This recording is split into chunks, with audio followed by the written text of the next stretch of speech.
because you have a long pause. But okay, I'll start. I'll just say a Shanti mantra since we just started recording. Om Asato Ma Satgamaya Tamaso Ma Jyotirgamaya Mrityorma Amritam Gamaya Om Shanti Shanti Shanti Hari Om Shri Sadgurubhyo Namaha Hari Om. Okay, so welcome to the second session of our Bhagavad Gita home study. As I shared with some of you all, this is going to be a very long commitment, and hopefully, we will not have people um, who may lose track of what we are studying due to disinterest or due to unavailability and such, because this could stretch anywhere between 3 to 7 years. How long exactly it takes, I'm not sure. I think it will be closer to three. I gave some of you all a little bit of a background as to what it is that we are studying. So, our particular interest over here is to study the Bhagavad Gita home study text, which is a commentary based on the teachings of Pujya Swami Dayananda Saraswati ji.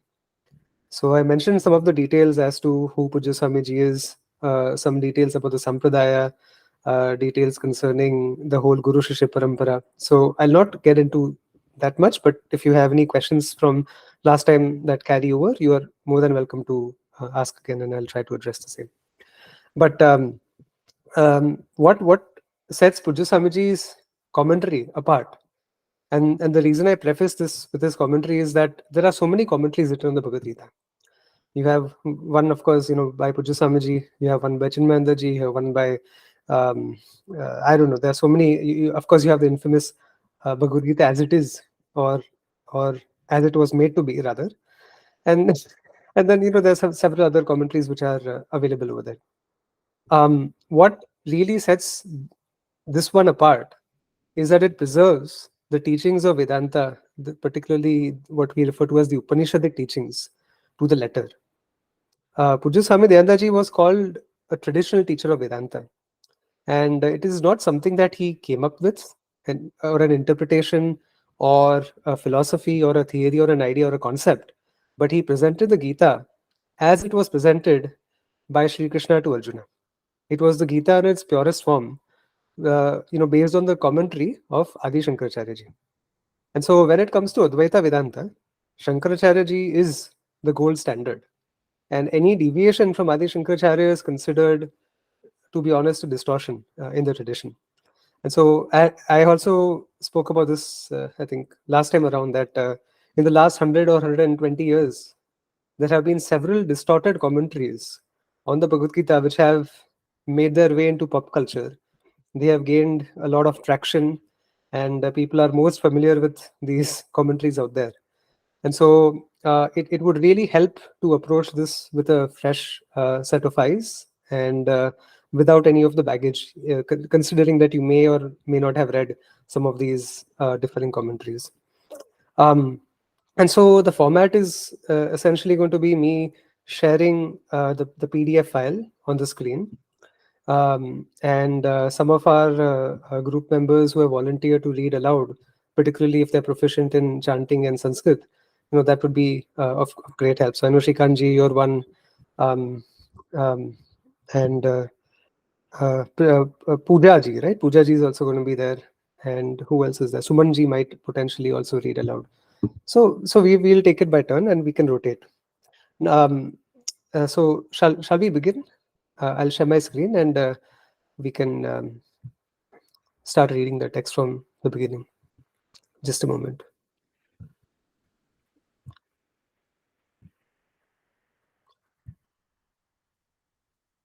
Okay, is my screen visible? If someone can just give me a reality check.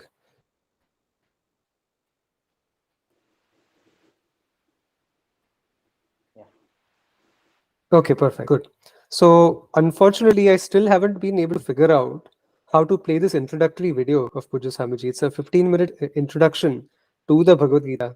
It talks about the views, the attitudes, the way to perceive the text, the way to understand it, the way to interpret it, what attitude we need to, what attitude would be beneficial for a student to inculcate as we go forward.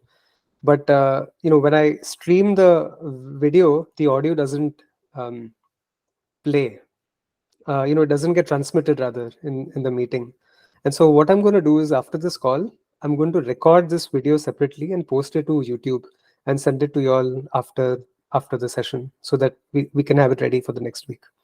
Okay, so Shrikantji, if you'd like to do the first page.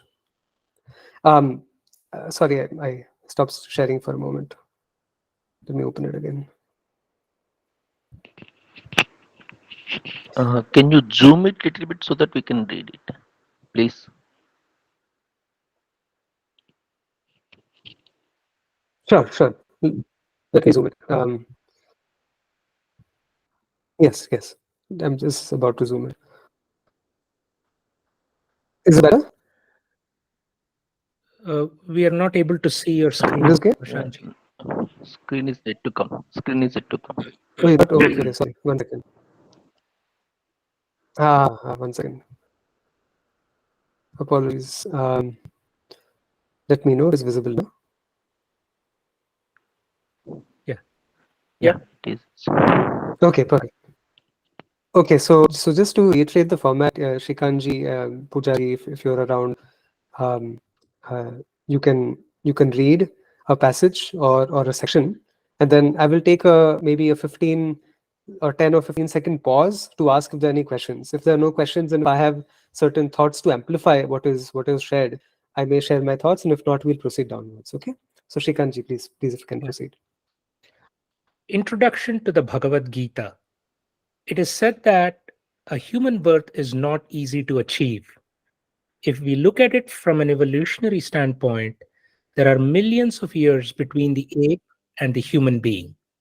In other words, the monkey did not become a person overnight. Even from the standpoint of reincarnation, where human birth is said to be a result of one's own past actions, karma, it is not easy. And once you have this human body, whether it be due to karma or to the natural selection inherent in evolution, you're no longer in the hands of nature. You now have the rare capacity called free will to initiate a further process of evolution. The whole process then is in your own hands. An animal, on the other hand, is fulfilled once it survives a few years and produces an offspring. The cow, for example, need not do anything more than reach physical maturity in order to be an adult. It need not do anything to be evolved emotionally. There is no such thing as an emotionally mature cow.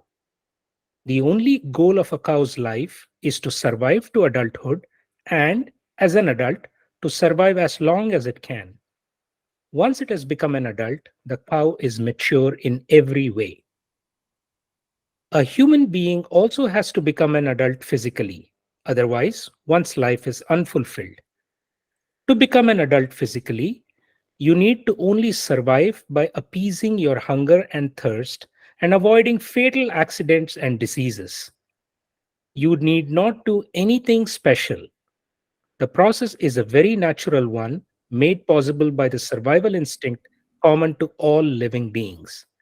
Hence, after a few years, you find that you have become an adult.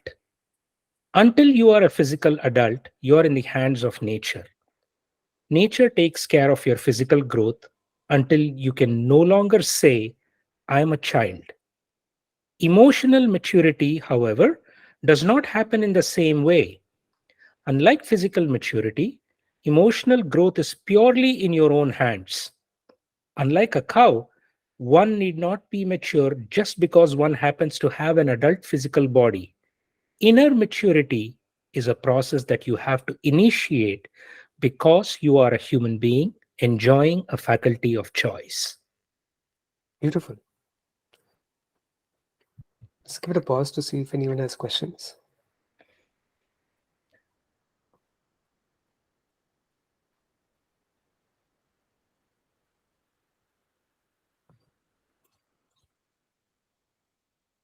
Okay, so let's look at the next paragraph. Pooja ji, are you around?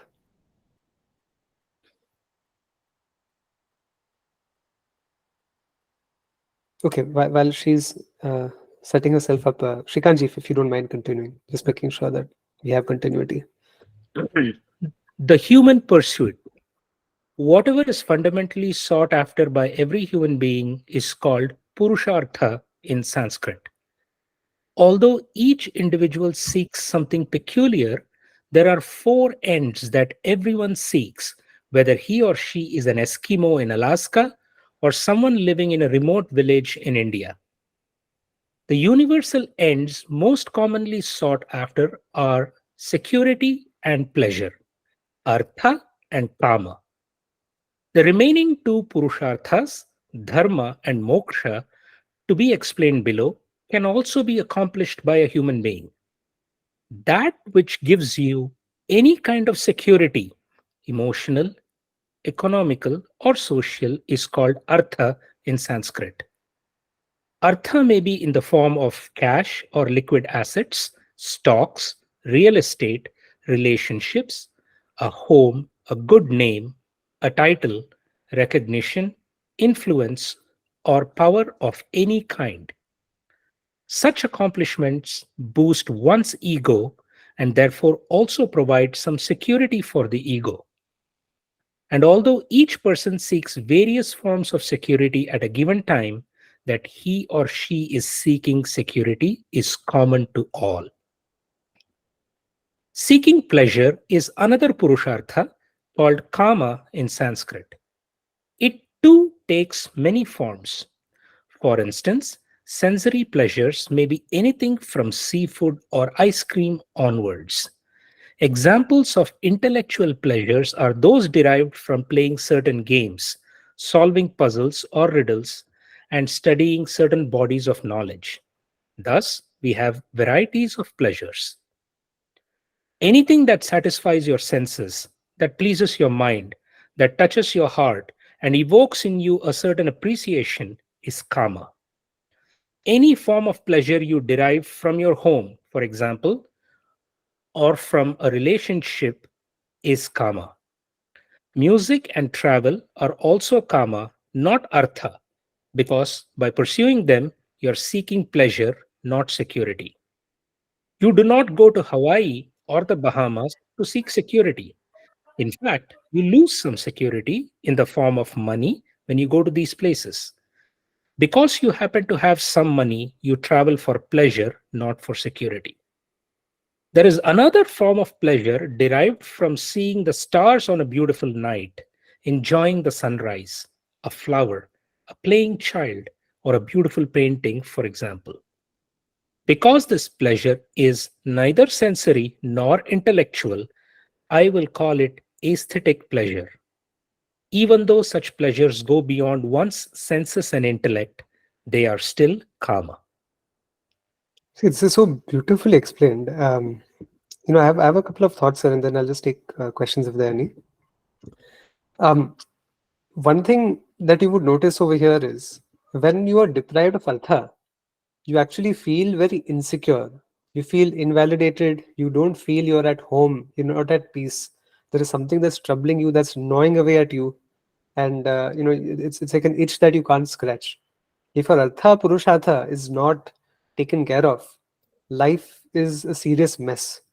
And so, I often tell students of Vedanta that make sure that your artha needs are taken care of while you balance it with the other purusharthas, because sometimes one may jump the gun on that, and then it can come and bite you pretty badly as you find yourself stranded in life. In your mid 30s, late 30s, early 40s, and such, when you don't feel a sense of accomplishment due to some of these artha related measures. And so artha is really important to make you feel at ease, at home, to be able to exist without a crisis of sorts. And kama, on the other hand, is not required for your existence, but rather it is something that makes you happy. So if something makes you happy, it is more or less kama. And if something makes you feel comfortable and not constantly feeling invalidated by the vagaries of life, then that will usually fall within the artha bucket.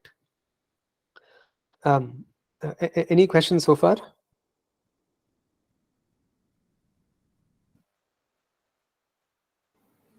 Is it okay to participate in stocks? Absolutely. That's a great question. So I can share a little bit on that. I participate in the stock market as well. You know, a long time back. Well, not that long. Probably a few years, 4 or 5 years back. I used to have these debates with my uncle because I took the position that the stock market is a zero sum game, which it is. I mean, the stock market is actually a zero sum game. Okay. For you to make money, somebody has to lose money. If you buy cheap, somebody is going to sell low, and then they're going to make a loss. If you may please mute your microphone. I hear some snoring sound. Somebody, I don't know, but okay. So in the stock market, it's a zero sum game. So let's dive a little deeper here. And when we talk about doing artha, and we're going to come to dharma in a moment, but dharma is really the underlying pursuit behind both artha and kama. So let me share this. I'm probably jumping the gun because Puju Samji is going to explain this anyway, but I'll give you a little bit of a introduction to this idea. See, let's divide the world into different individuals based on the level of education of Sanatana Dharma. The most uneducated person, let's call that person a deracinated, secularized Hindu who does not understand any of the core content of our teachings, doesn't even know what the Purusharthas are. You say the word Purushartha, they'll not even make heads or tails. What does it mean? So let's set that person aside. A little better than that person, maybe somebody who says, I've heard somewhere that in the Shastras we talk about 4 Purusharthas. There's Artha, Kama, Dharma, Moksha. And so they'll say, okay, at least they are able to name them. They may not understand them, but at least that nomenclature is there due to some exposure or whatever. Okay, so you have this second set of Hindus. The third set of Hindus are those who actually understand very deeply that the sequential order is not Artha, Kama, Dharma, Moksha. Because Artha, Kama, Dharma, Moksha is a sequence while you're still exposing yourself to the teaching. Once you have exposed yourself to the teaching, Dharma gets shifted to the left. So now it becomes Dharma, Artha, Kama, Moksha. Okay? Because we'll come to Dharma and Moksha because I'm not going to explain them in great detail. But first, what happens is, let's take the example of a child. You have a child who has certain basic needs. What is a child happy with? Playing with balloons. You give a child a balloon, the child is going to be very happy. You give the child some Mickey Mouse toy or Bugs Bunny, whatever it may be, they're going to be very happy with the soft toy. It's going to make their day. It might make their week if it's a nice enough gift. So children are happy with those basic things. Now, once you go off to school, you become a teenager. What are you looking for? You're looking for a little bit of group validation, right? You want to feel that you belong to a group, that you have a friend circle, that you're the cool kid on the block. That loser who's sitting by the wayside, ignored by everybody. You want to feel that you're being given attention by others. That social stigma is a big thing for teenagers. I am going to give a healthy tip.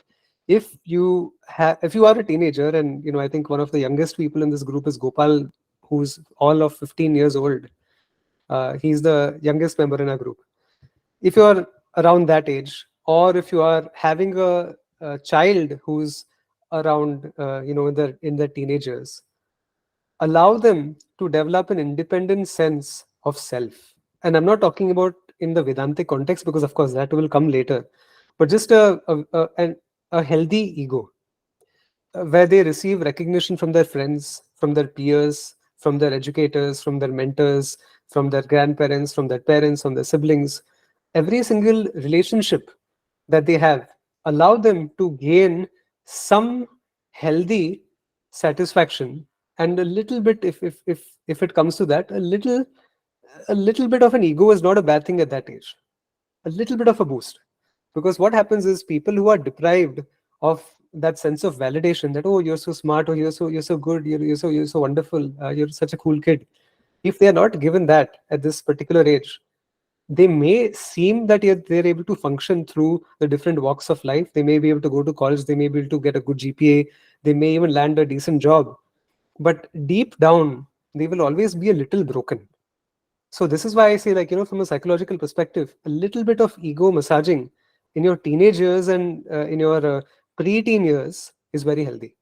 Now, what happens is that once you cross your teenage years, you're going to go off to college, and over there you're going to be challenged by all sorts of conceptions and problems, and whatever theories that you held about life are going to be challenged and broken down, especially when you enter the workforce. So now you have a certain set of responsibilities, and suppose you've not been able to build that validated sense of self during your early college life and school life, you will struggle through the rest of your years as an adult. You'll always feel a little insecure. You'll feel that you're not good enough. You'll feel that there is something missing. You'll feel, you may walk into a midlife crisis. And you must have seen this. I've seen this to be true for many people. Even when my parents, when they were in their 50s, when, some of our family friends, some of my friends' parents, and everybody goes through some challenging situation in their middle age years, when they begin to challenge their very sense of self. And that will invariably happen if you've not been able to build a healthy sense of self when you were younger. Okay, so I just wanted to mention that in the context of Artha.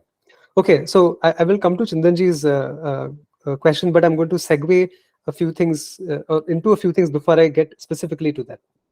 So, you start off thinking that, okay, the child needs balloons and the teenager needs some validation. And maybe, once you grow up and you're ready to hit college, let's face it, if you're a guy, you probably want a girlfriend.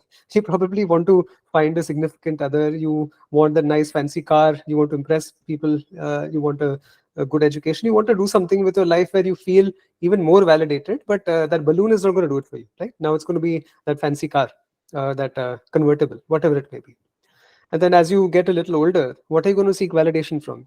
The validation seeking is still going to happen. But now you will seek validation from your spouse, from your job.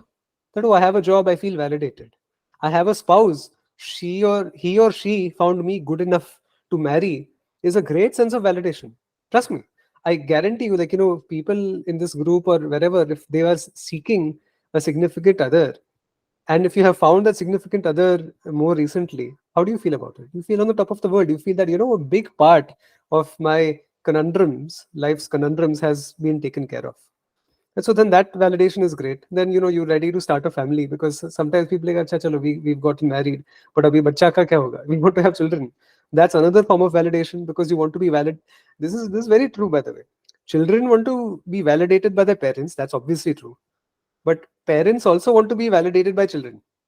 So, when a child comes and when the child is seeking your attention and they come crawling towards you and they come and caress you, you actually feel good about it, because in some ways, your innate sense of motherhood and fatherhood is being invoked. And that's a very strong, healthy, beautiful form of validation.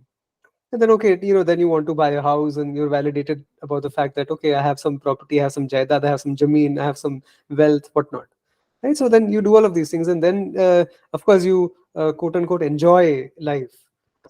Like, my mother does this to me all the time. Like, she's like, "Prashant, why don't you enjoy more? Like, why do you keep you know engaging in these things that you're engaging in right now? Just go have fun, go travel the world." I say, "Arey, I don't need that validation. I need validation when it comes to sharing. I like the fact that I'm able to share, and that I'm able to, and I'm being very honest about it. That, if I feel that there is something I'm competent about, then I want to be able to validate myself by making myself feel useful. By contributing, by being able to have some presence which is having some positive repercussions in the world. So we are all seeking validation in one form or the other. Now, as you grow up and you're pursuing pleasures and whatnot, as you begin to understand Vedanta and Dharma more, let's say, clearly, you will start moving Dharma to the forefront, which means that now I'm not seeking only Artha and Kama, and then I have some spare time, maybe I'll do some dharmic work. But rather, you are invoking Dharma even when it comes to pursuing Artha and Kama, if that makes sense. Dharma, or rather, Artha and Kama are presupposed by your proclivity towards Dharma. Am I fulfilling my Artha Purushartha in a dharmic manner? Am I fulfilling my Kama Purushartha in a dharmic manner? Now, for example, is there something wrong in having a television? No. Sometimes it is entertaining to watch a little bit of TV, some good movie that's out there. Oppenheimer is a good movie, except for this whole Gita reference thing. But again, you can enjoy yourself that way if you have some spare time and if you really need to unwind, because sometimes karma is being given a very bad reputation. But we'll come to that also. But watching TV is okay. But if I don't have enough cash to generate to be able to purchase a TV, should I break into my neighbor's house and steal his TV? That's not okay.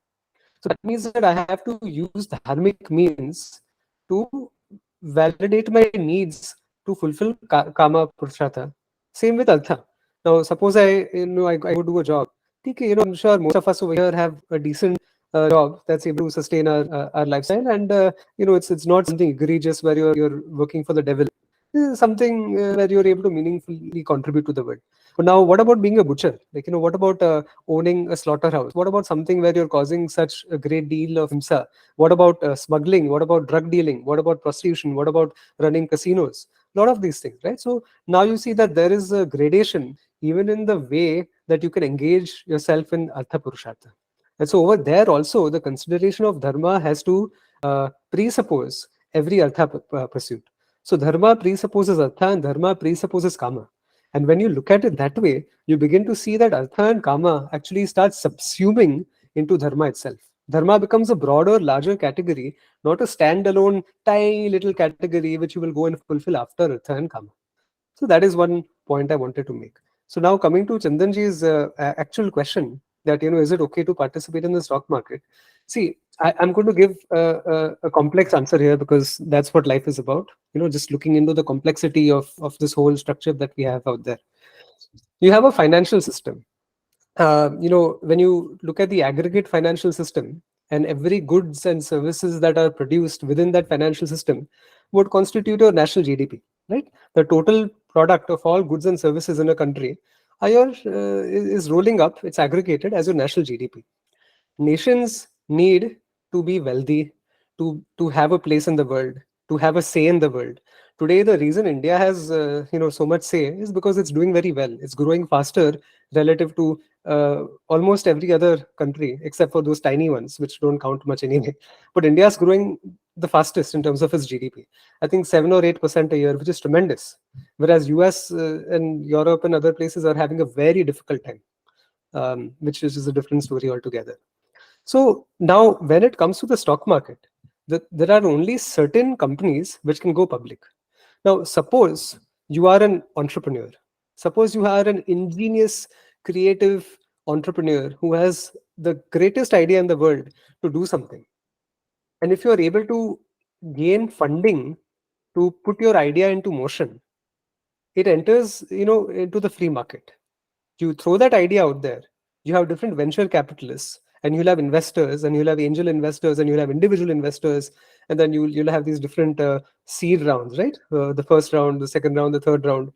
And then once you're able to do that, you're either established as a private company or a public limited company.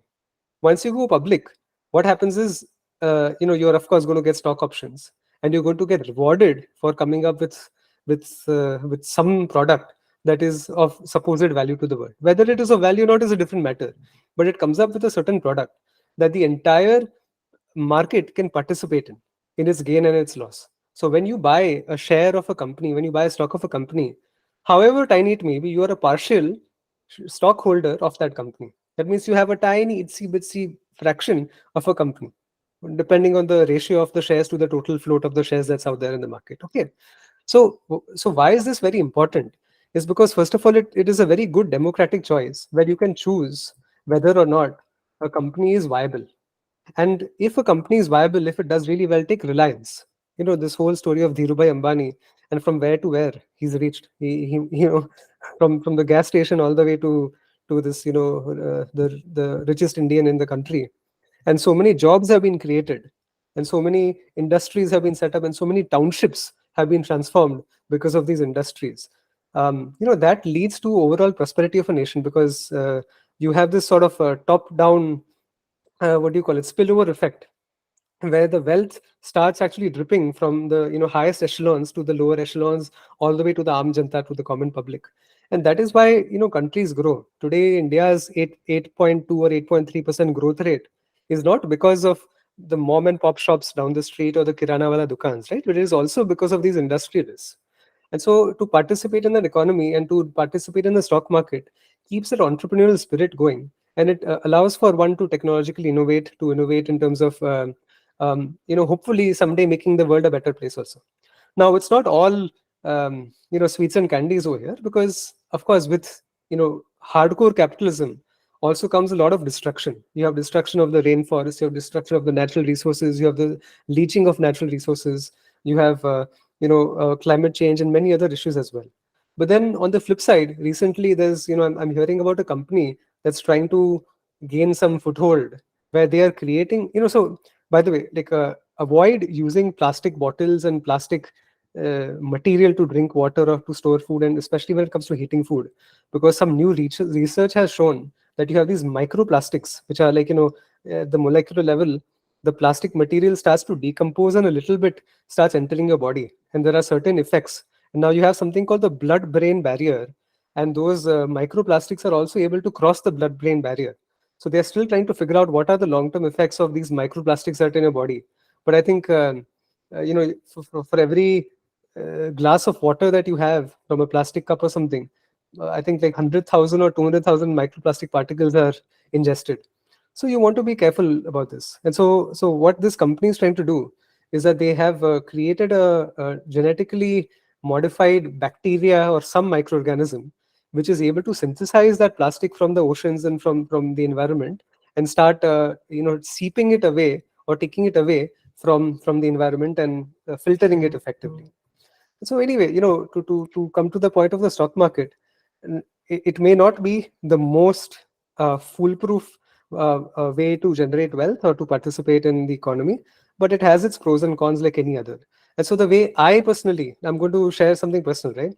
A few years back, several years back, I bought Facebook stocks, and I was probably going to make a lot of money of it, but I sold it at like a 2% profit. I sold it at a 2% profit because I thought about it a lot. And I realized that social media, and particularly Mark Zuckerberg, is not what I would consider a very dharmic individual. I don't value the values that he stands for. I think there are certain character defects that he has. I don't like the vision for the world that he has laid forth. I don't like this idea about the metaverse. I don't want to be living in a virtual reality. I don't think that the world view that he has charted for the future is a very good one. And so I decided to sell the stock at, like, just I just got out of it, and I got into something else where I made a loss, but I was very happy about it. I don't care about the loss part, but I was happy with the fact that I did not support an industry or a company that I don't have a strong sense of value for. And so what you can do when you're participating in the stock market is to participate in companies that you consider relatively dharmic, relatively, having a net positive effect on the world as opposed to a net negative effect. So that is the way I would approach the stock market, which is invest in places where you feel that there is some value that's coming out of it, that you value the CEO of the company, you value the board of directors, you value the employers, you value the people who run the company, and you value its vision.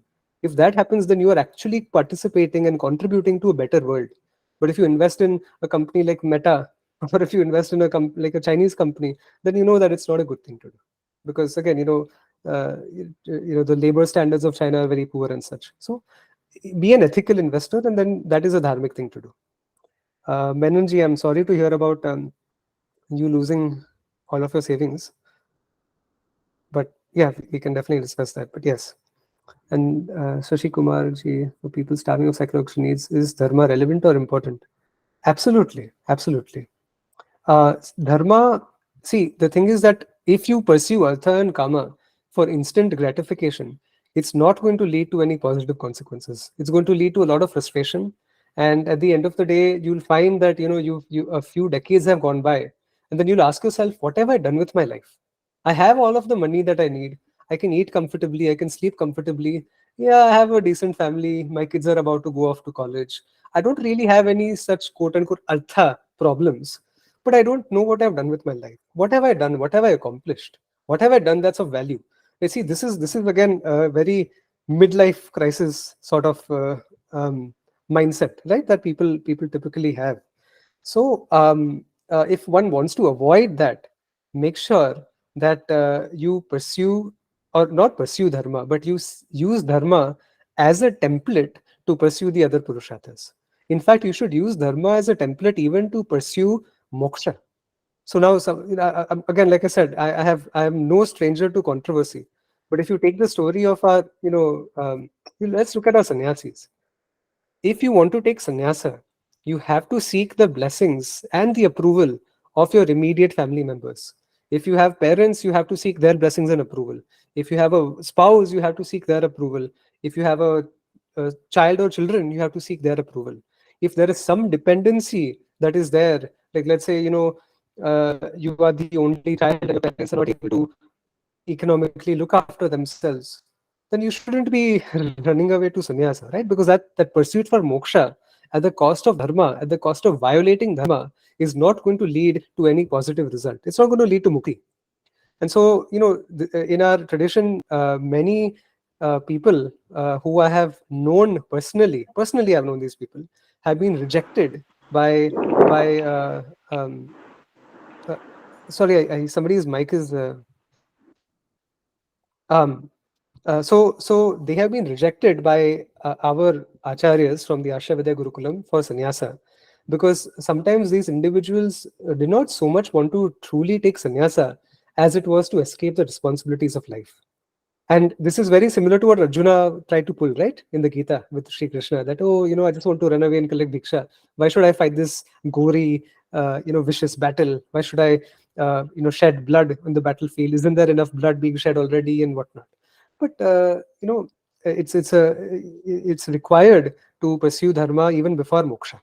Now, if you look at the example of Gautam Siddharth, who people nowadays call the Buddha, this whole idea of um, he went without approval, right? And that's not a thing that we approve in Sanatan Dharma. So anyway, we'll come to that. I see Swati ji, I think you had a question. Hari Om. Yes, I have a quick question, Prashant. Sure. So my question is, you got a very good point about artha. You work for artha so that you're not worried about your means to live this life. My question is related to karma, the relationships. Growing up, most of us go through some kind of relationship childhood trauma, which is very, very popular here in the West, and psychology behind it. And Swamiji addresses it in various books, and he says that this is something we have to address. So my question, Sorry, I couldn't hear the last part. Can you? It's a bit muffled. is it better now? Hi, it's better. Let me get closer to my computer. Mhm. Okay. Is it better now, Prashant? It's a little clearer. Okay. So my question really is that when does relationship become a karma, which is really a hindrance, given all the psychological aspects to it, growing up, like you talked about validation, and in the West, it's huge, the inner child, the trauma, and then what it brings to our life as we live, even as grihasthas, and all the things around it. So when do you think that pursuits in relationship, that validation seeking becomes a hindrance, and when is it within the realm of dharma, or in a healthy area, if that makes sense? Yeah, that's a beautiful question. So I'm going to explain what Pujya Swamiji says about this matter. Pujya Swamiji talks about relationship as a means for growth. Relationship is a means for growth. A relationship actually helps you fulfill all four purusharthas. That's beautiful, isn't it? It's not only for artha and kama, but it's also for dharma and moksha. Today there are certain rituals in the Vedic ritual. Your spouse, let's say if you're a guy, I'll speak from a guy's perspective because I am one. Your spouse has to cast her drishti, her glance, at the yajna kunda before it is sanctified, before you can actually perform a majority of the yajnas. Mhm. As a brahmachari, you can't perform many of these yajnas, but as a married man or woman, as a grihastha, now you are permitted to actually perform many yajnas as well. So that is just one aspect of how the spouse sort of validates your, not just validates, but permits you to perform the yajnas and such. The other thing is that once you have a dharma pati or dharma patni, and once you are able to gel together on some of the core issues that motivate you in life, and you have a common set of values, you have a common vision for life, you have a common goal for life, what happens is it becomes very easy to aid one another. And the example that immediately pops to mind is like if you have a mountain climber, and you're like, two people are climbing a mountain. Imagine that the first person is trying to pull the other one up, and then the second person is pulling the first one up, and whenever one gets tired, the other one really assists them, right? So it's kind of like you're mountain climbing, or you're walking through a very tough terrain, but the other person is inspiring you. And the best part is that because you're headed in the same direction, there is no friction as to you drifting apart. Now, I'm going to I probably um, this may appear to some as tangential to the topic, but I think relationships are such an important thing to discuss because, frankly, and I've said this before, Vedanta does not occur in a vacuum. If there is no relative freedom that we find through our various relationships and different layers and aspects of life, Vedanta will always remain that little bit of an academic pursuit that one is doing just to gratify themselves. But Vedanta truly begins to shine when, in a relative measure, you are able to gain some relative freedom from life's relative problems. Okay, so when it comes to a relationship, certain relationships should certainly be avoided. For example, let's just say that you are with a person only because there is, you found them to have similar taste in movies or music, or maybe you just liked how they looked. Nothing wrong in that, but that can't be the sole basis of a relationship. Because I often mentor people on these fronts. Especially young boys who have difficulty in this matter, like college-going children and such, or not children, but adults. Um, the first criteria to look for in a relationship is values.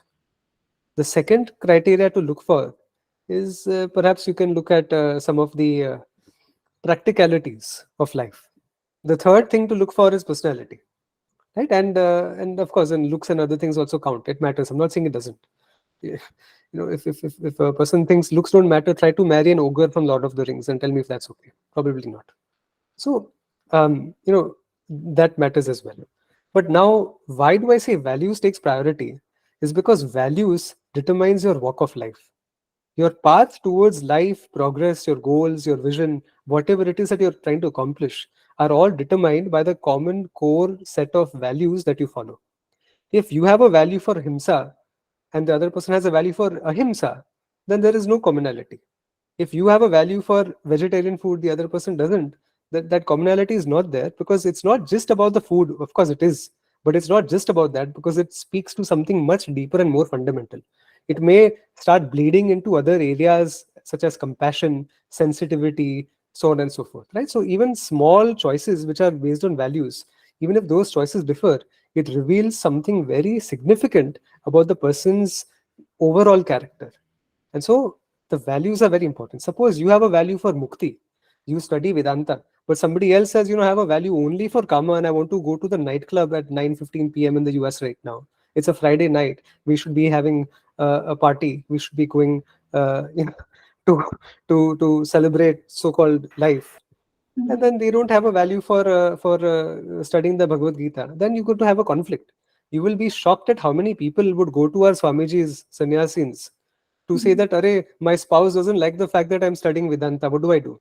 Then the Swami also has to say, Arey, what can I do? This she decided 20 years back. And it's too late. Now you bear with it, and you accommodate the other person. Maybe one day you can do Gita, one day you can go to the nightclub. But the fact of the matter is, it doesn't work that way.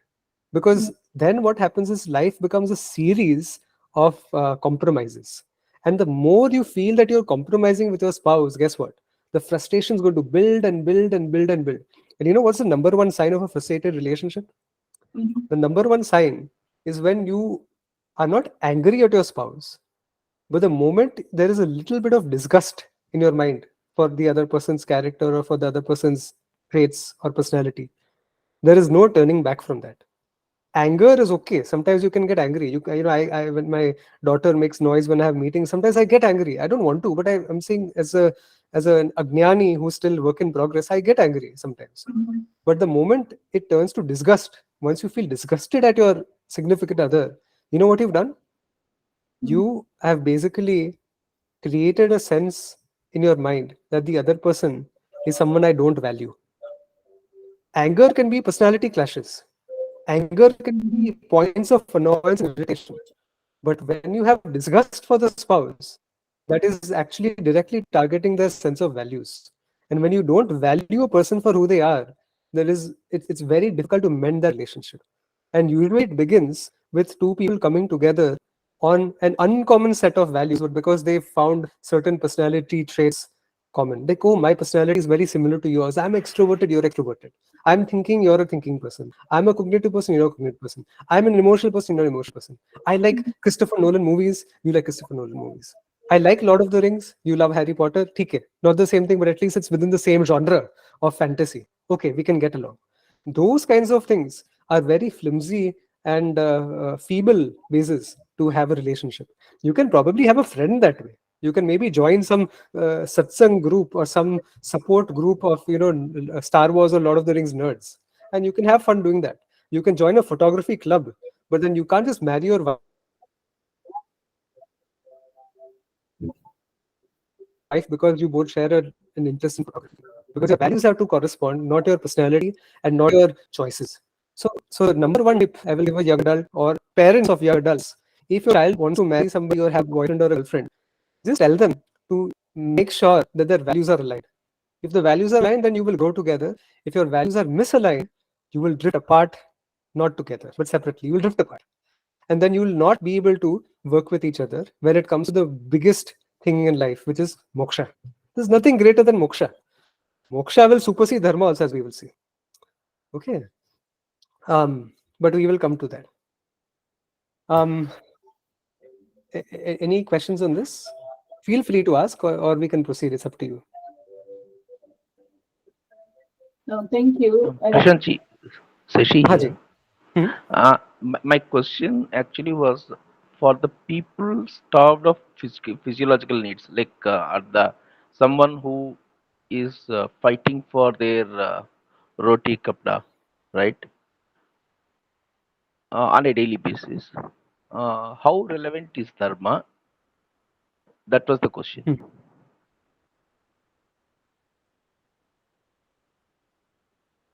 Yes. So dharma is relevant there also because today roti kapda, also your basic needs are not met. There are multiple ways to meet those needs. You can go steal from somebody. You can do that also. But if you do it ethically, if you do it through the dharmic means, you maybe work hard. You have you have a night shift. You have a day shift. You have like two jobs. You're moonlighting on the side also. You're doing multiple things. You're running some errands. You're trying to do something to take care of yourself. The amount of punya that will be generated by remaining steadfast even in the face of adversity and still trying to retain your dharmic standpoint throughout it all will actually give you a lot of sukrita, even more than a person who's doing dharma in the regular course of life without any of these difficulties. And so dharma is actually very relevant. Now, the question is that, okay, what if I need to do something? Okay, here's what I'm going to say. This is not a recommendation, but this is more an observation. If you're going to do something that violates dharma in a moment of desperation, that is understandable. Suppose okay, let's say, suppose, heaven forbid, Ishvara forbid, that tomorrow I lose everything. All my security, I don't have a house, I don't have bank balance, nothing. And I have a 5-year-old who needs food. And that person, my kid is starving, I'm starving, we have nothing to eat, and there's nobody who's able to support us. And there's a street cart up ahead with some apples, and I don't have money to pay for an apple. Would I be justified in stealing an apple? See, this is a tough question. When life is so hard and when you're so strung out and when you're so down on your luck that the only way to even survive at this point is to do something that one would typically consider unethical, should you do it or not? I won't say you should do it, nor will I say you shouldn't do it. What I would say is doing that during this kind of a situation will not have the same demerit as you would were you not in that situation. That's what I would say. I'll give you a simple example for that. Suppose, Pujya Swamiji and our Parampara, Sampradaya, the Advaita Vedantin proper ones, recommend eating Shakahari food, which is vegetarian food, not meat eating and all. Now, suppose I have all of the availabilities in the world. I have a grocery store where I can buy my fruits and vegetables and bread and whatever else. And I'm able to survive on a vegetarian diet. Should I then consider eating meat? The answer is obviously not. Why should you? Why should you cause that himsa? But now suppose I was situated in the North Pole, and it is this snow covered land and there is no vegetation to speak of. To see the nearest tree, I'll probably have to walk 20 days just to look at one tree, some solitary tree somewhere. Now I have no choice but to drill a hole into the ice and fish and eat some fish for myself, because that's the only way I can survive, where I have to do some himsa in order to protect my own existence. My self sustenance takes priority. So when you have to perform some basic himsa to sustain yourself, that is actually not adharma, it is dharma only. So in that regard, suppose hypothetically, which is a very weird situation to describe, but if everybody in your family is completely starving, and the only way that you can feed your starving child is one apple from that apple cart that you have to steal, then you probably should do that with a sankalpa, with a sense of apology that, I am so sorry that I am actually doing this. I am under a lot of duress. I feel desperate. I promise that if and when I have the means, I will pay back tenfold of what it is I have taken. But right now, I cannot see my child starve. For her sake or for his sake, I have to pull off this deed. May Ishvara forgive me, and I promise to make amends for it when I'm able to. If with that sankalpa, in a moment of desperation, if you do something that may be adharmic in a normal situation, it is okay, because Ishvara understands. Ishvara will understand the language of the heart. But if your intention is that you feel entitled to that apple and you don't feel that remorse or that sense of guilt, then it is not appropriate. You should feel a little bit of remorse. Okay, so that is what I would say. But typically, whenever there are two options, try to go with the dharmic option. And if both options are adharmic, try to go with the less adharmic option. That is the way to do it. The way is to minimize adharma and alternatively to maximize dharma. That is how you solve this equation of dharma and adharma. Minimize adharma, maximize dharma. Ahimsa is really about minimizing himsa, not eliminating himsa. You cannot eliminate himsa ever. In every moment of your life, you are doing some himsa. Every moment. Today, even if you drive your car, it is himsa. But it is you're just doing enough to survive, the basic necessity. So that's why today, if you have these world conferences and such, and people fly in private jets, that is looked down upon, because private jets are like what, 1,000 times more polluting than other means of transport, including public air travel. Right? So certain things one can avoid. If you can avoid, and if you can leave the world a better place than you found it, that is dharma. But don't hit yourself too much over or a sense of guilt for doing something that may not be dharmic given a situation. That's how I would put it. Pritam bhai, you had a question? Yeah, namaste, Prashant bhai. Yes. So, when you were explaining relative freedom in relationship, I didn't quite got that how Vedanta will provide relative freedom in relationship and how it is relevant. So, if you could please explain further about that. Sure, yeah. Vedanta will not provide relative freedom.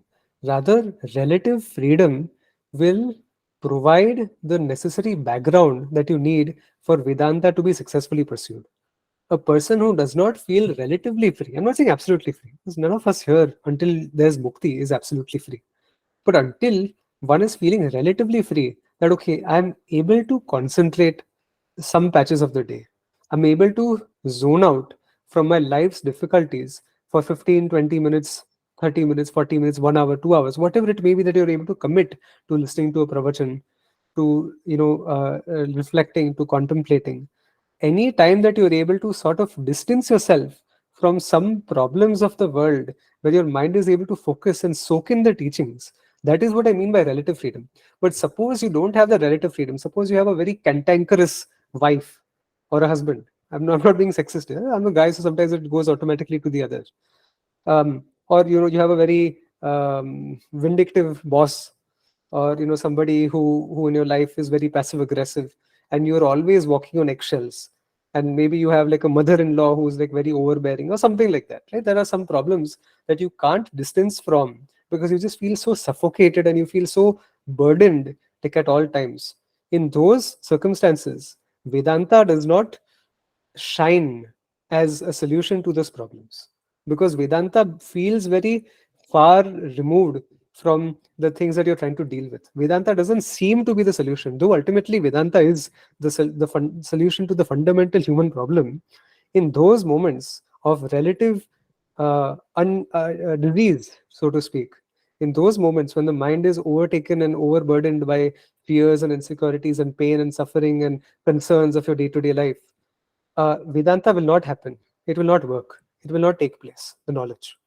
And so one needs relative freedom through these other means, including, I say, a healthy relationship, including a lifestyle that is conducive to the teaching, including a job that is able to support your artha and to some extent your kama purusharthas, including a set of um, helpful friendships, people who are able to validate you, who are able to come to your assistance when you need, and so on and so forth, right? So all of these things give you some relative freedom, where you feel that, I know I have problems in life, but they are not so big that I cannot walk away from those problems momentarily or temporarily.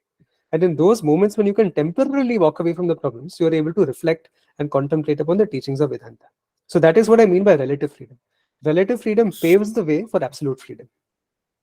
So what if the person is trapped completely and doesn't have relative freedom? So will Vedanta provide a means to gain some relative freedom to get away from those, or we have to do something else or get some other help to gain that relative freedom? This is a good question, and I will qualify this question by saying, for the Uttam Adhikaris, I don't consider myself an Uttam Adhikari, but for the Uttam Adhikaris, for those very qualified people, for whom some prarabdha is unfolding that is causing so much pain in their life, but they are otherwise very qualified in terms of their emotional maturity and their antakarana shuddhi. For those people, Vedanta can work, but those people are less than 1% of a percent. So because it is an exception, I can't state that as a rule. And so therefore, the thing that works for everybody and not just for those tiny sliver of people is a lot of prayers. You pray, you do japa, you do upasanas, you take some sankalpa, you take some think, okay, if this happens, then I will do this. If this happens, I will do that. If this comes to my life, then I will offer so and so oblations to my ishta devta or whatever. You do those things. You pray. You get initiated in a mantra. Right? That is the adhyatmic way to deal, or not the dharmic way to deal with it. The other thing is, of course, you do some seva, you do some acts of compassion, some outreach, you do some yajnas. There are certain yajnas which specifically address the problems that you're trying to solve, very specifically. Suppose somebody doesn't have children and they're trying to beget children, and there are certain yajnas which will help you get pregnant. There are certain yajnas which will help you earn money. There are certain yajnas which will help you find a job. There are certain yajnas which will help you find a spouse. So all of these things are there and they're available. It's kind of like, I'm not demeaning the Vedas. I'm rather praising them. That it's like a recipe book. That whatever recipe you want, the ingredients are already there. You just need to put it together. That's what it is, right? So in the way, the karma kanda of the Vedas come to your help. This is the dharmic thing, and then there's a laukik solution also. Reach out to people, seek help. If it's a psychological issue, seek mental help. If it's a job issue, network with your peers, network with your colleagues, network with your past employer. Try to figure out, update your resume, put in some effort, do some work. All of these things will, of course, the way to really address a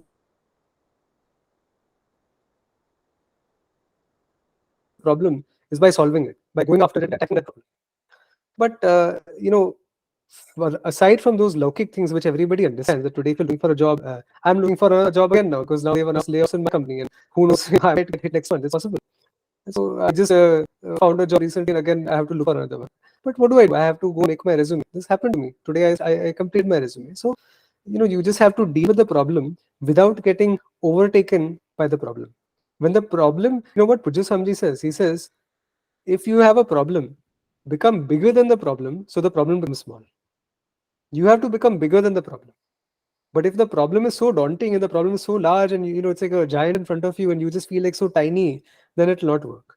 And so in these cases, like you take stock of the situation, you assess it for what it's worth, you figure out an action plan, and you do what is to be done. And once you do that, those practical things, then you of course do all these prayers and other thing also.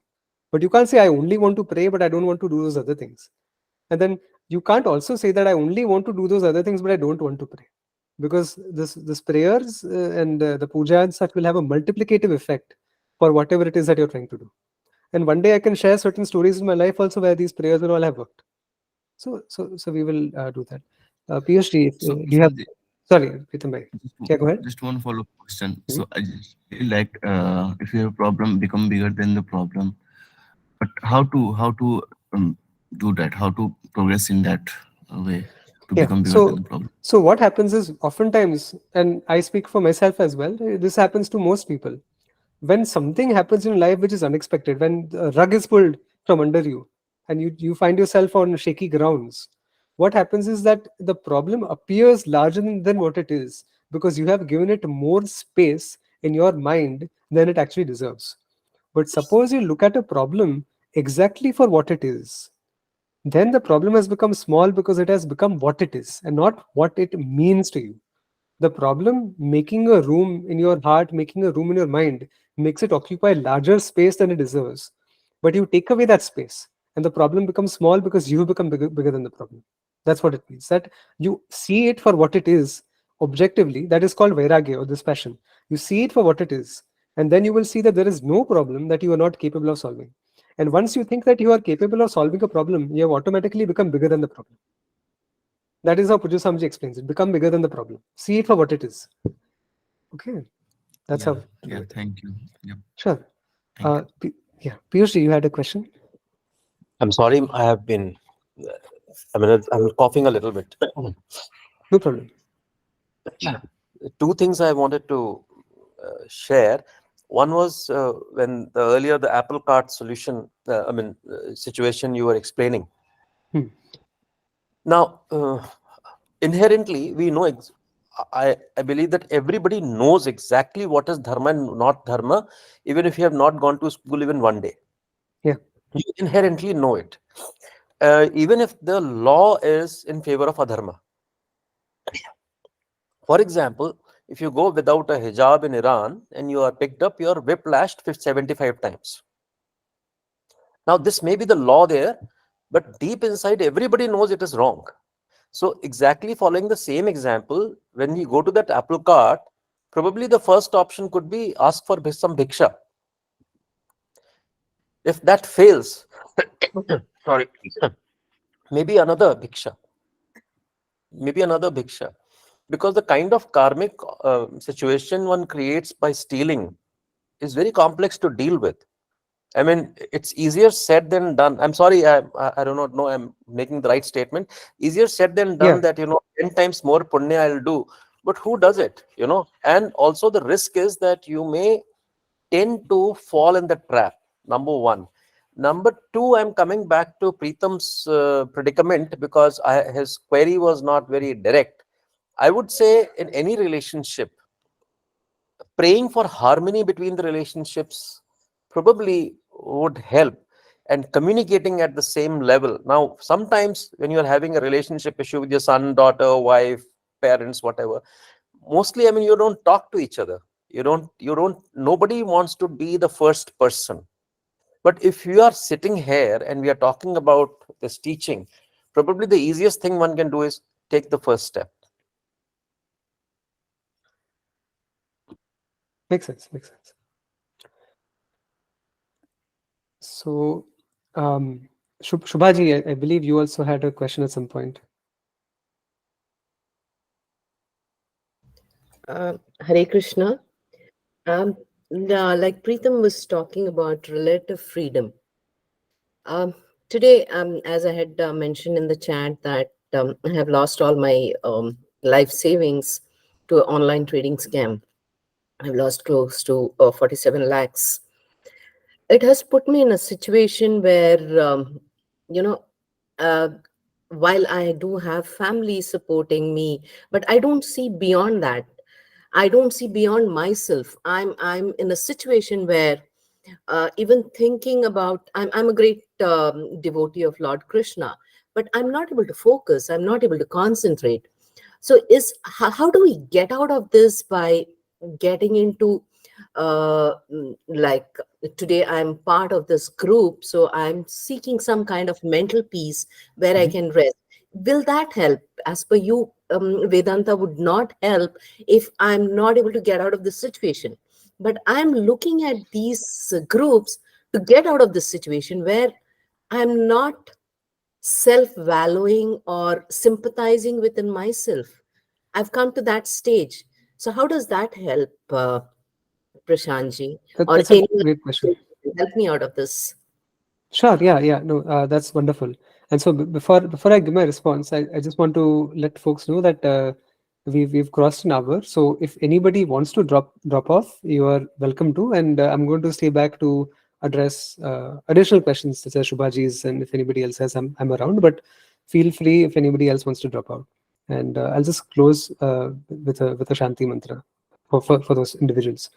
Om Purnamadah Purnamidam Purnaat Purnamudachyate Purnasya Purnamadaya Purnamevavashishyate Om Shanti Shanti Shanti Harihi Om Shri Gurubhyo Namaha Harihi Om. So that's a great question you asked, and one of the reasons why I'm actually discussing, some people may even feel that, okay, why are we discussing some of these matters and not getting into uh, Sri Krishna Uvacha, right? The first very teaching itself. The reason is that you are not alone, Shubhaji. There are many people like you, like myself, like others who um, want to understand this teaching holistically as it applies to our life, as it applies to ourselves, our sense of loss, so on and so forth. Like like you have lost money. I've also had similar, probably larger losses as well, unfortunately. And that made me bitter for a period of time. It made me feel angry, it made me feel lost. I felt very frustrated, and this why me syndrome that we all have, right? Mere ko kyun hua, mujhe kyun hua ye. Of all the things in the world, why does this have to happen to me? And I don't say that Vedanta does not have any utility over here. It does. But Vedanta can offer you something much greater, but it also requires a significant amount of maturity to be able to wield Vedanta as a weapon to destroy self-ignorance. So the example I can give is, it is very easy to pick up a kitchen knife. You can use a kitchen knife, but it's very difficult for you to pick up a very heavily studded, large, weighty samurai sword, because not every child can pick up a samurai sword. It's probably heavier than the child. But now the kitchen knife can be used to cut a slab of butter, and a sword can also be used to cut a slab of butter.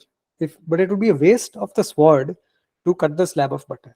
The sword has bigger and better uses, but the kitchen knife cannot do what the sword can do, right? So there are certain benefits to the means. And so Vedanta, can it help solve some of these problems?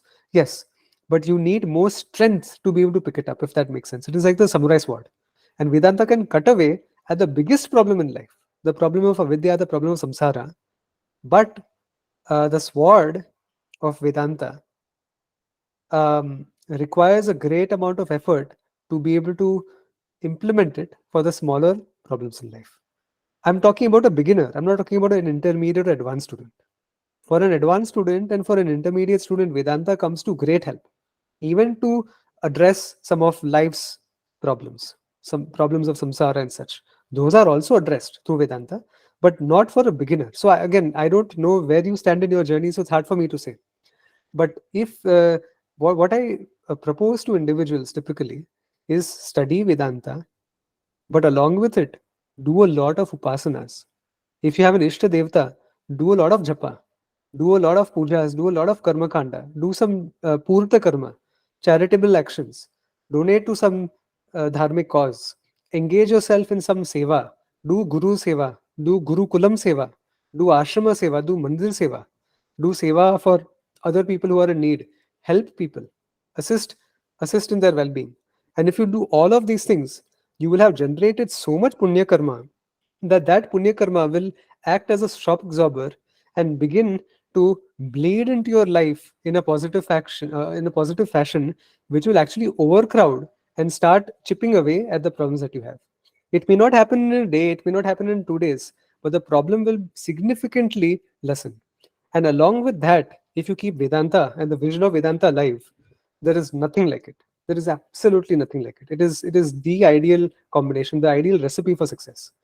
What happens is many times people come to study Vedanta, but we have this. I don't know what you shall call them. I won't call them the intellectual class, because Vedanta is ultimately a cognitive pursuit. It is a cognitive pursuit all the way, as Pujya Swamiji says. But what they do is that they will listen to some neo Vedanta talk, some neo Advaita talk. And in this category, I will lump in people like Jaggi Vasudev or Swami Vivekananda and others also. They listen to it, who will say something very impressive. They'll say something that, oh, you are that, Tattvamasi, Aham Brahmasmi, Pragyanam Brahma, I am Atma Brahma, Ishavasimidam Sarvam, Sarvam Khalvidam Brahma. You can use a plethora of Mahavakyas. And then somebody will be like, oh, I am Brahman. I am actionless. I am Neshkarmya. I don't need to do anything. I have attained Atma Siddhi. I am a Jnani. This, that. I actually know a person who's this in the head, but she thinks she's a Jnani. Why? Because somewhere she read that I am Brahman. And so therefore I am Brahman, therefore I don't have any problems. But that functional self that of that individual has so many problems. And then there's a split personality that the person's created. And the split personality thinks that she's a Jnani. So how does that work out? And so that is why Vedanta, I say that Vedanta does not exist in a vacuum. Vedanta is how you view life. And your view of life has to slowly, steadily shift and come into alignment with the vision of Vedanta. And that is what you call emotional maturity. Emotional maturity is a shift from the complete jiva who's completely steeped in avidya towards one who has moved towards vidya. And that slow and incremental shift is a very gradual process. And one day may appear like the previous day, or the third day, or the fourth day. But as you look over long tracks of time, you will start seeing that there is a migration steadily moving towards Jnana. And so that is why Vedanta is very essential. But Vedanta will not be able to cure that problem overnight. That is what I'm trying to say. It may take a few months, it may take a few years before that vision becomes clear. But the vision of Vedanta, once it becomes clear, it will be very hard to take that away. You can't take it away. And there will be a tipping point when you are never coming back again into the problem of samsara. And that is what you say, call being a jnani. When a vidya has been completely destroyed, that even under the most dire, the most tedious and difficult circumstances, you will never be able to swing back into the state of avidya, because your entire identification with a non-self, the anatma, has disappeared altogether. So Vedanta is a steady and incremental solution to this problem, and it works. But for people who are troubled, they need a more immediate solution. And that is why I recommend pujas and japa and mantras and purta karmas and seva and all of those things. Because those problems, you'll emotionally feel better immediately. See, the moment you reach out to your Ishta Devta, even when you're frustrated, but if you go to Krishna and you're even complaining to Bhagwan, you feel a little better, no? Even when you show frustration towards Bhagwan, कि Bhagwan, तूने क्या कर दिया मेरे life में? What did you do to me? Why are you bringing so much pain and so much sorrow? That is okay, you feel better. But now if you go tell your neighbor the same thing every day, you ring the bell, and you be like, अरे मेरे life में क्या हो गया? First day he'll say, okay, come, sit down, have some chai.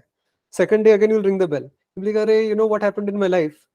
He'll reluctantly open the door and let you in because he's a good neighbor, he's a hospitable guy.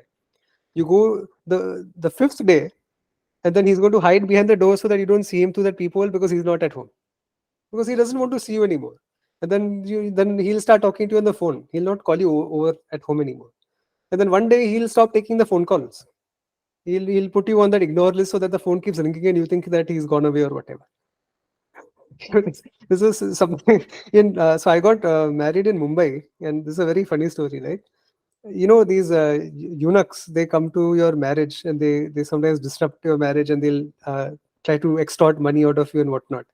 And so, back then, what I figured out is that how do these people know that you're getting married? How do they know? And so, what I figured is that these watchmen and other people must be informing. And so then what we did in my family is that we once you decorate the car, people know that you're getting married because you put all these flowers and whatever on the car. So what we did is we got the people to decorate it in the garage only. We didn't remove from the garage. And on the day of marriage, we took it out and I went away. So nobody followed. So anyway, the neighbor will start acting that way with you, that they'll just ignore you and they'll pretend that they're not at home. But Ishvara, Bhagwan, will never not answer your call. You ring the doorbell of Ishvara and Ishvara will answer. You say, hey Ishvara, mera kya ho gaya? Bhagwan will say, oh, what happened? Tell me, my dear child, what happened? Oh Bhagwan, you are useless. You don't give me anything good. Tell me more. Tell me more. Bhagwan will not reject you. Even if you psychologically assault Ishvara, Ishvara is not going to become a psychological mess. But if you assault your husband or your wife or whoever else psychologically, after a point they will snap and they'll tell you, get lost. Don't come, shedding tears in front of me again because I don't want to hear the same nonsense every day. And that's why reaching out to Ishvara is a more immediate solution. Pujya Swamiji says this best, that Ishvara is the greatest of all psychiatrists. Because after a point, even the psychiatrist will stop seeing you. You are able to open up to the psychologist and the psychiatrist. You're able to open up more than normal people. But if you get too angry, then the person will say, I don't think this is working out for us. I will recommend you to a new counselor. And then they will tell their secretary to stop taking your appointments. Right? Even the psychiatrist will get sick and tired of you if you keep abusing them. But Ishvara, no. And slowly, what will happen? That um, that love for Ishvara, which is already there. It's not that you hate Ishvara, but that love is right now overtaken by a sense of regret and remorse and pain and whatnot. And slowly that will wear away. And what will remain at the bottom is that love alone. And then that bhakti will start to shine. And so that's why, if somebody says that you should not get angry at Ishvara, oh, that is such a rude thing to do. Arey, who else will you get angry at? Who else would allow you to get angry? No one, only Bhagwan. And so any relationship with Ishvara is a positive relationship. There's no negative relationship with Ishvara. Slowly you will transcend that relationship and you will start seeing only the glory of Ishvara, not the thing that, Arey Bhagwan, what did you do to me? Because see, Bhagwan doesn't do. Bhagwan is like a cashier. You go to a bank and you have only 50 rupees in the bank. And the cashier gives you 50 rupees. Will you say, Arey, why you give me only 50? What will the cashier say? Madam, you had only 50 rupees. I gave you what is yours. So that is what Ishvara is. Ishvara gives you what belongs to you. If you have 50 crores, then he'll give you 50 crores. It's your karma only, ultimately. So, but it is still valid to blame Ishvara. It is valid to blame Ishvara because guess what? Pujya Swamiji says, even your anger is Ishvara. Even your anger is Ishvara. You can't be angry at Ishvara. Your anger is Ishvara. Every single manovritti is Ishvara. Your sense of joy and fullness is Ishvara. Your sense of sorrow and emptiness is Ishvara. Your body is also Ishvara. Your mind is also Ishvara. Your words are Ishvara. Your thoughts are Ishvara. Your relationship with Ishvara is also Ishvara. Ishvara is also Ishvara. You're also Ishvara. So slowly what will happen is this appreciation for Bhagwan will start filling in that emptiness. And Bhagwan will take over more and more and more space. See, right now what's happening, Pujya Swamiji says, is right now there is more jiva. And as your sadhana, as your bhakti, as your Vedanta, all of this grows, there will be more Ishvara. And at some point, Ishvara will have become so big for you because Ishvara is all that there is. Ishavasya midam sarvam, jo kuch hai Ishvara hi hai. That ultimately there will be no space for you as an individual. And when there is no space for you as an individual, you know what happens? Validation seeking completely stops. Because the one who is validated is not different from the one who is being validated or who is giving validation. The validator and the validated become one and the same. And your sense of alienation your sense of smallness, your sense of insecurity, your sense of despondency, your sense of hurt and pain and guilt and loss, all of that disappears. Because there is no one other than Ishvara, and including that person who called herself Shubhaji. There is nobody other than Ishvara. So now, the moment I said this, did you feel a little better? And the reason you felt better right now is because this is the truth. And this is Vedanta. What I said is actually Vedanta, that all that there is Ishvara. But what will happen is, after a few hours or a few days, you may forget it. And then you'll have to remember it again. And you'll have to pick it up again. And you may go through a grind again and again. There will be a grind. But the intervals of you forgetting this will become smaller and smaller and smaller and smaller until you will never forget it. Then you know that, this is what Vedanta is. This is the fruit of Vedanta. It has taken place. So, in short, don't give up on Vedanta. Keep studying Vedanta, but simultaneously keep up the other things also. Sure. Any other questions?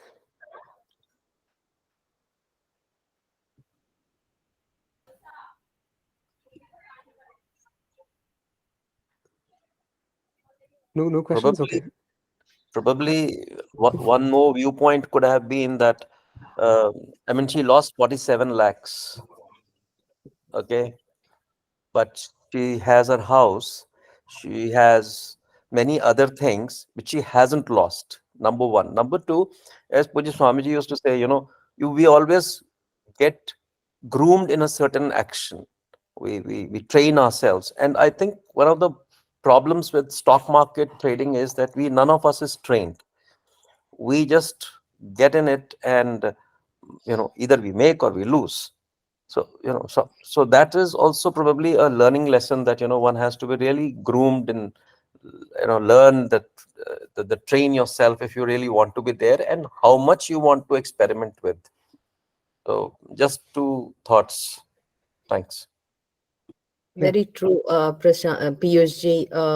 That is something I would advise everyone. Ki, without having a knowledge of something, if you try doing something, the outcome is going to be what I'm facing today. I'm not trained in stock.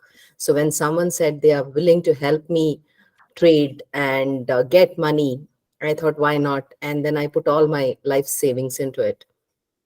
So And I'll just tell you, I almost lost my business and everything when I was living in a different country, and it was a family decision. We came back to India. Okay. When we came back to India, I had nothing. I mean, I had lost my house in India, also everywhere. Overseas, everywhere, I had lost everything, and I had my wife and a child. Okay. And my wife is also an engineer. So when I was sitting here, I just had this big laptop, big system, and I decided to enroll myself in a course because I had some money left. I thought, no, what do I do? I have to make this money work for me. But how do I make it work? So fortunately, Puja Swamiji's lessons were still alive in my head. So I enrolled myself in a course, and I'm not a finance person, I'm an AI person. So for 1 year, I just learned the whole process. I would go diligently to the classes, attend, come back, study, and I experimented only with 10,000 rupees. Just 10,000. I had decided to put in 1 crore, but I decided to put in only 10,000. And the moral of the story is this: today, after about so many years, the corpus has grown many times over, and I don't even look into it because I'm not exposed to stocks. I'm a very passive investor. Wherever the banks keep their money, wherever the provident fund keeps their money, I keep my money there only. That's all. Like an index fund, and I don't really get into. And I always say I wait for the bad news in the market, because that's the time to get in it. So, and forget it. And you never put in all your money. Just a very little portion of the money, and that's it. And the last thing which has really helping me in life, for me, today's day is the last day. I mean, that's the basic principle, and I try to live with it. So I'll have my fun, my joy. Today is the last day. If I wake up tomorrow morning, then I'll worry about it. I mean, no, not like I'll not plan for life, but I don't want to miss out the joys of today just because tomorrow is looking tough. Any Thanks. other questions? A life lesson is the Vedanta. Mm, Can you elaborate upon that? Life lessons Vedanta? No. Sorry, I didn't quite follow. I the experiences that Piyush ji had shared, that itself can be seen as a Vedantic, because it comes from the life, right? Um, Vedanta is, I mean, if you have, I mean, I don't know if it can be stretched to that, but Vedanta is really looking at one thing, which is that right now we feel alienated as individuals. And what is it Aikyam? What is that fullness that one has? Right? It is Jivatma Paramatma Aikyam. The whole core of Vedanta is centered on that Mahavakya, on that equation. It is Jivatma Paramatma Aikyam. And of course, there are side benefits of this knowledge, which is that, of course, first of all, your avidya has completely gone, but also you are functionally free. You're free from the other doldrums that you experience in life. But I won't go so far as to call experiences as Vedanta. Rather, Vedanta will bring sweetness to every experience, as a matter of fact. So that is how I would like put it more precisely. Okay. So I think we've crossed almost an hour and a half, but if there are no other questions, we can close. Okay. So let's connect. And I know Preetham, you messaged me that you wanted to connect separately. So I'm happy to connect with you. If you want to just stay on the call here as well, it's fine. Namaste. Namaste. Thank See you all you. next week, Prashant. same time. Hari Om. Hari Om. Hari Om. Hari Om. Hari Om. Actually, I'm not able to join the Telegram group. It Acha. shows it's expired. And Acha, I really? think yes. Actually, I have another issue also. We are from Sure. Oman, and here it is banned. Actually, here we will not be able to use the Telegram. Hmm. So there's a workaround for you. It is only a little tricky, this workaround. Use the same link to join every single week. The same link will be applicable. Okay. The only tricky thing here is, suppose there's a certain week when I send a cancellation update that, okay, this week my daughter's not feeling well or something or the other. You may not get that. That's the only trick. So Yes. what In that case, you yes. can email, I'm sorry. In give that me your case, email. I had contacts with Pooja ji. So she has helped me. Last week, actually, the class was not there. So the updation I got it from Mrs. Pooja. Perfect. So yeah, as long as you know somebody in the group, please ask them. If they are not aware, you can ask me, you can email me. But yes, Sure. just use the same link. It'll be the same link every week. Okay. Thank you. Hari Om. Sure. Hari Om.